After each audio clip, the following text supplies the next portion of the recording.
हाथरस में हादसे को लेकर एफआईआर भी दर्ज कर ली गई है। कार्यक्रम के आयोजकों पर मामला दर्ज हुआ है। शुरुआती जांच में आयोजकों की लापरवाही सामने आई। वहीं हादसे के बाद से आयोजकों का कोई भी पता नहीं चल पा रहा है। सभी आयोजक के जो फोन है वो इस वक्त बंद आ रहे हैं। वहीं बाबा का भी फोन बंद है। बाबा का भी कोई अता पता नहीं है।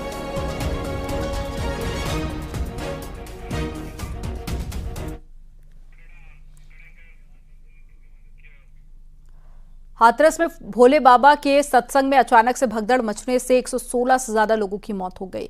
ये जानना जरूरी है कि आखिर भोले बाबा जिसके सत्संग में लोगों की जान चली गई वो कौन है। नारायण साकार विश्व हरि भोले का एटा जिले बहादुर नगरी गांव का रहने वाला है।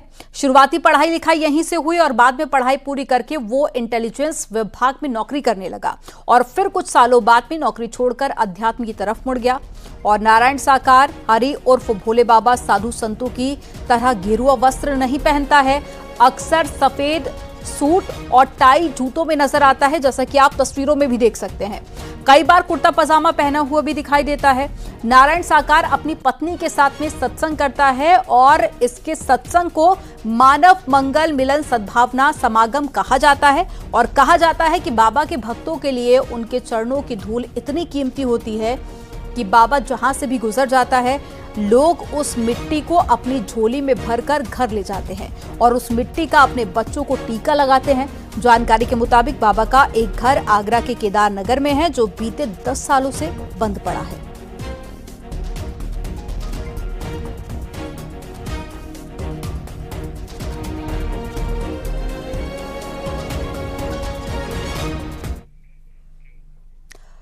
हाथरस में नारायण साकार हरि उर्फ भोले बाबा के सत्संग में हुए हादसे ने पूरे देश को हिलाकर रख दिया है। अब तक 116 लोगों की भगदड़ में मौत हो चुकी है।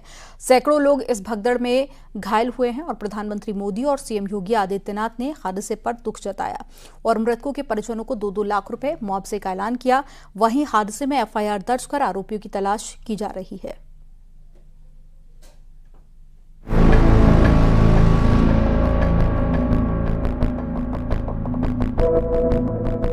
भोले बाबा के सत्संग में भीड़ में दब गए।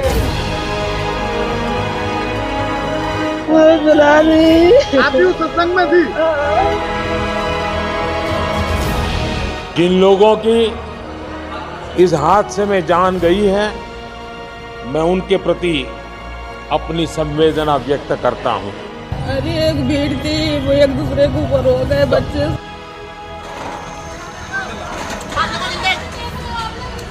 हाथरस में बड़ा दिल दहला देने वाला हादसा हुआ।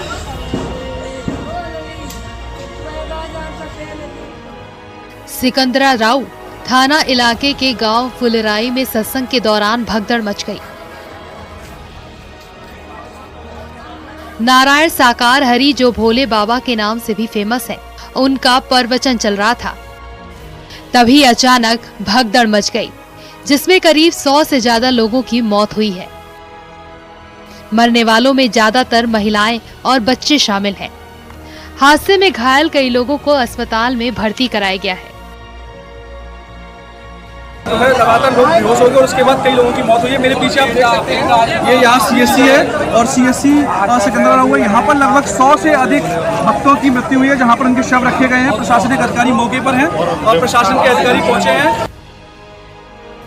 सत्संग में शामिल श्रद्धालुओं ने बताया, सत्संग खत्म होने के बाद वापस जाने लगे, लेकिन बाहर निकलने का रास्ता तंग था, जिसकी वजह से धक्का मुक्की हुई और फिर भगदड़ मच गई। हम सत्संग में गए थे, साल थी, वहाँ पर बहुत सारी भीड़ हो रही थी। अचानक सत्संग खत्म हो गया, वहाँ पे बहुत सारी भीड़ हो रही थी। रास्ता जाम हो रहा था, निकलने के लिए जगह नहीं थी। तो एक दूसरे हम खेत की तरफ से निकल रहे थे, वहाँ बहुत सारी बाइक खड़ी थी और मैं मम्मी लिख रही थी। तो अचानक ही धक्का मुक्की हो गई, जगह नहीं थी पाँव धरने की। तो अचानक ही बहुत सारे लोग उनके नीचे कर गए, उनकी तो मौत हो गई। मेरे साथ आई थी, मम्मी की ऐसी हालत थी। हादसे के बाद एक तरफ चीख पुकार मच गई। लोगों को समझ ही नहीं आया अचानक क्या हो गया। सत्संग के भगदड़ में हुई मौतों में ज्यादातर महिलाएं शामिल थीं। अरे एक भीड़ थी, वो एक दूसरे के ऊपर हो गए बच्चे। आपके साथ कितने लोग आए थे? पूरी गाड़ी भर के आई थी, कमेटी आई थी, जयपुर की कमेटी आई थी। समापन के बाद में भीड़ एकदम से सब निकली गई, एक दूसरे के ऊपर सब हुई गए। आप भी उस सत्संग में थी? क्या क्या चल रहा था?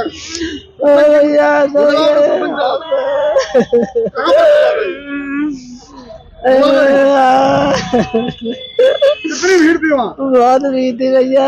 कैसे हुआ हादसा ये?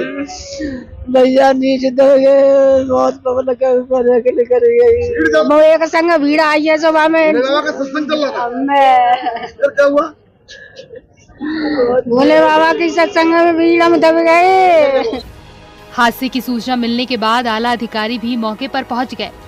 पुलिस का कहना है कि सत्संग में भगदड़ से लोगों की मौत हुई है। सिकंदरा राउत के पास हाथरस जनपद में एक मंगलगढ़ी गांव है, वहाँ पे भोले बाबा का प्रोग्राम चल रहा था। ये जो सूचना प्राप्त हुई है उसमें भगदड़ से लोगों की डेथ हुई है। हमारे यहाँ एटा हॉस्पिटल में अब तक 27 डेड बॉडी आ गई है, जिसमें 23 महिलाएं हैं, 3 बच्चे हैं और 1 पुरुष की डेड बॉडी है। वहीं हाथरस के डीएम का कहना है कि एसडीएम के जरिए इस आयोजन की इजाजत दी गई थी।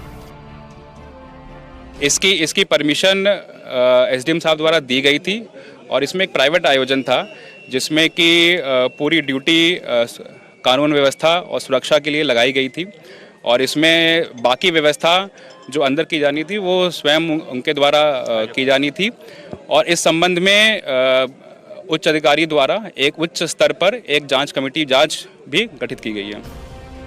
सीएम योगी ने घटना पर दुख व्यक्त किया है और हादसे की जांच के लिए एक कमेटी का गठन किया है। सीएम योगी के निर्देश पर 2 मंत्री भी हाथरस पहुंचे हैं। सीएम योगी ने इस हादसे पर दुख जताया है। सीएम योगी ने अधिकारियों को राहत और बचाव कार्यों के युद्ध स्तर पर संचालन और घायलों के बेहतर इलाज के निर्देश दिए हैं। सीएम योगी के निर्देश पर मंत्री लक्ष्मी नारायण चौधरी और संदीप सिंह घटना स्थल पर पहुंचे। वहीं यूपी के मुख्य सचिव और डीजीपी भी घटना स्थल पर पहुंचे और मामले का जायजा लिया।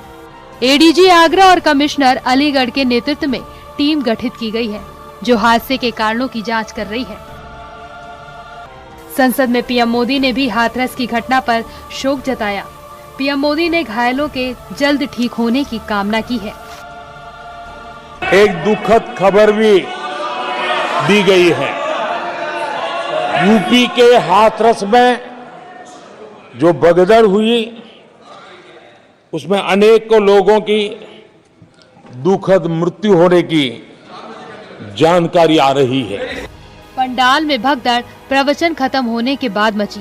प्रवचन खत्म होने के बाद नारायण साकार हरि महाराज की गाड़ी जाने लगी तो लोगों की भीड़ गाड़ी की तरफ तेजी से बढ़ी और उसी समय भगदड़ मची और श्रद्धालुओं की मौत हो गई।